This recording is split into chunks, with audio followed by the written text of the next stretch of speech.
ഷഫീഖിന് നീതി ലഭിച്ചെന്നും ഇത് കേരളത്തിലെ ജനങ്ങൾ ആഗ്രഹിച്ച വിധിയാണെന്നും വിധിയിൽ സന്തോഷമുണ്ടെന്നും ഷഫീഖിനെ വർഷങ്ങളായി ശുശ്രൂഷിക്കുന്ന സർക്കാർ നിയോഗിച്ചായ രാഗിണി പറഞ്ഞു.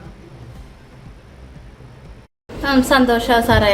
അതായത് ഞാൻ മാത്രമല്ലല്ലോ, കേരളത്തിലെ അല്ലെങ്കിൽ ലോകത്തിലെ എല്ലാ മലയാളികളും, മനസാക്ഷിയുള്ള എല്ലാ മലയാളികളും എല്ലാവരും അവന് വേണ്ടി, എൻ്റെ കൊച്ചു മാത്രമല്ലല്ലോ, അപ്പം എല്ലാവരും ആഗ്രഹിച്ചതല്ലേ.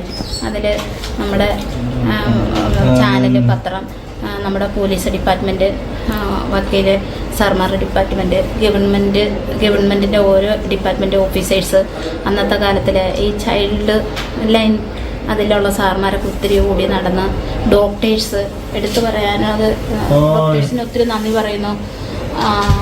പിന്നെ എന്താ പറയാനാ, അല്ലസർ മാനേജ്മെൻറ്റ്. അപ്പം വലിയ എന്താ പറയാനാ, വലിയൊരു ഒരു എന്താ പറയാനാ, ഒരു കേരളത്തിൻ്റെ എല്ലാ തെറ്റ് ചെയ്തവരെ മാറ്റി നിർത്തി കഴിഞ്ഞാൽ ബാക്കി എല്ലാവരും എൻ്റെ വാവച്ചിയുടെ കൂടെ നിന്നത് കൊണ്ട്, അതായത് അവന് ഒന്നും പറയാൻ പറ്റിയില്ലേലും അവന്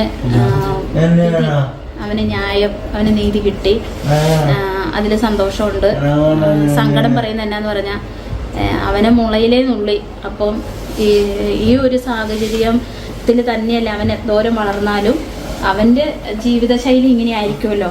അവൻ്റെ ഒപ്പം ഞാനും അവൻ്റെ കാൽച്ചോട്ടിൽ അല്ലെങ്കിൽ അവൻ്റെ തലച്ചോട്ടിലിരുന്ന് ഈ ജന്മം ഞങ്ങൾ രണ്ടുപേരും ഇങ്ങനെയായിരിക്കും, അതായിരിക്കും ദൈവവിധി എന്ന് മാത്രം കരുതുന്ന അതിന് സന്തോഷമുണ്ട്.